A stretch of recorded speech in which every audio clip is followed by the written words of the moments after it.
Let's get into the top story of the day. Mothman Prophecies 2. But James, Taylor Swift is more popular. Yes, but hey, I like the Mothman Prophecies movie that came out in 2002.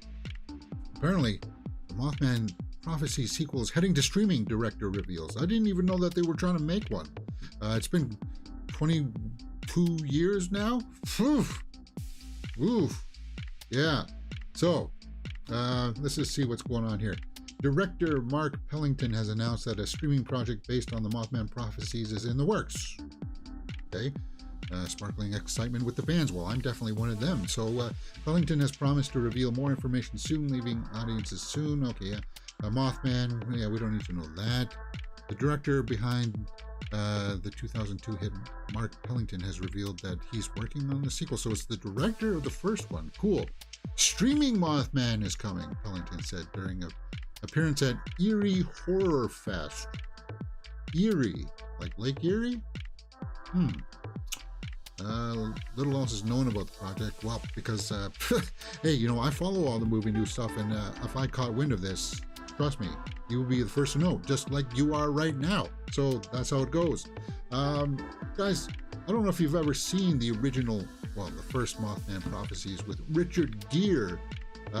This came out in, I believe it was in January, and this was back in the 2000s. This is when January was known as the dumping ground for movies where, you know, the trash would go and die. Basically, a horrible box office fate.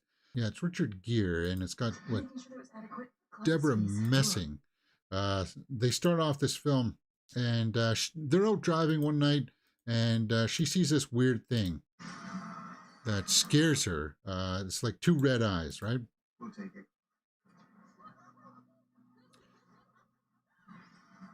Yeah, they don't show it there in the trailer, but they try to investigate what happened to her. And she said she saw these red eyes and stuff like that. And uncovering all of that stuff, he starts to learn about the Mothman and stuff like that, how the Mothman appears in certain places.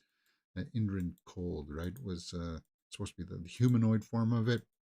It was very creepy, very eerie. I think a lot of people didn't understand it at the time. They didn't quite understand what it was all about.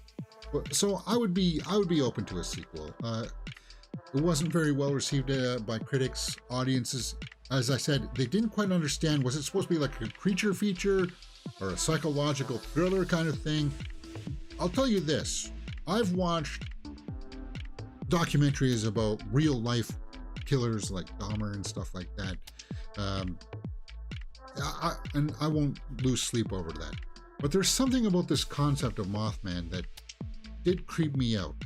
People wanted creature feature, and that's not exactly what it was. It's hard for me to summarize, but it's kind of like our space-time continuum and our, like, if you believe in string theory and stuff, we're all on this big sheet and we vibrate at a certain frequency, right? On that sheet, on this plane of existence. And there are like other sheets within the universe that are also vibrating side by side, alternate realities, alternate universes and stuff. And they're vibrating at a faster speed, right?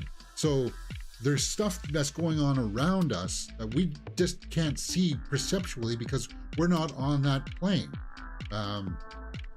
They talk about that a little bit in Star Trek, where there's an episode where Data goes back into like old San Francisco, and these aliens, they operate on a different frequency. They operate on a different plane, basically. Phasing is what it was called, right? A different phase in the space-time continuum, and that's what Mothman is, or at least that's what, from my understanding of it. They're entities that exist within our space and stuff like that, but they're just at a different frequency that we can't see them. They can see us, but they're kind of like, they look down at us as kind of like, well, they just haven't figured out the nuances and mechanics of how this universe really works. They just seem to be caught up in their own little world, Earth, kind of thing, right? And every now and then, they make appearances and try to perhaps warn us of some kind of big, devastating event. And they'll show up in things like instead of car tail lights being red, they they form eyes. It's really bizarre, crazy stuff, far out there sci-fi stuff. That's why I liked it. And Richard Gere did a pretty good performance in it, trying to investigate what happened to his wife. Yeah, there was that angle to it that I really liked. Deborah Messing was in there, yeah. Laura Linney was the cop, right? And then the real event that did happen was the bridge collapse. That's the real thing that happened. So as far as the real Mothman kind of thing, it's just creepy because they perceive time totally different, right? So it's kind of like he's talking to one of them on the phone, and it's like, what do I have in my hand? He's like testing him out kind of for his knowledge and like, what are you aware of stuff like that? And he gets freaked out that he's holding like a thing of chapstick. And it's really creepy when you think about it. If you can understand it, just the scope of it. But it looks like a sequel is in the works, and it's going to go straight to streaming. As long as it doesn't go down the cheese route and they go and continue on with that sci-fi approach of it being like entities that are on a different plane, then deal with that. If it turns into a creature feature, which some lower budget B movies have tried to do, it just becomes this typical run-of-the-mill kind of thing. Try to work with that psychological angle, right? Because that's really creepy stuff. And the whole stuff with Indrid Cold, that was really creepy too. Like he was like a vessel for them to talk to us or something like that. He tried to. It was just really, really weird, man. The lore behind it is very fascinating.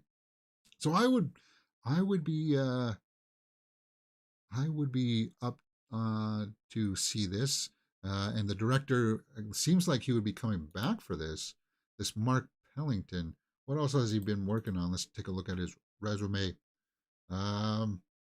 Arlington Road. He did Arlington Road. Wow. Yeah, I don't want to look at his producing credits. I want to take a look at his directing credits. He's got the long resume. Survive. Severing, Nightwalkers. So he has been working. Blind Spot. A lot of TV stuff. Fascinating. The Last Word. And then, of course, upcoming Arlington Road TV series and Mom. Whatever the heck that is. And then, of course, he's got Mothman Prophecies 2 somewhere on the back burners. So he did the original Arlington Road, and then he's doing a TV series. Looks like he directed some music videos for Pearl Jam. Cool. I remember Arlington Road. Yeah. Tim Robbins, Jeff Bridges, right? Joan Cusack. It's been a while since I've seen that one. A man begins to suspect his neighbors are not what they appear to be, and their secrets could be deadly. Yeah, I want to check that one out now. Maybe if it's on Tubi, that's worthwhile checking out.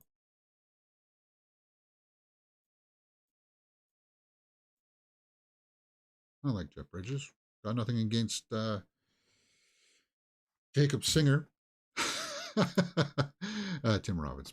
All right, guys, what do you think about that? That's enough. If I get any more news about that, I'll let you know as soon as possible. All right, let's move on. Opening up this weekend is the Taylor Swift movie, Eras Tour. So I'm seeing it at 4 p.m. on Friday.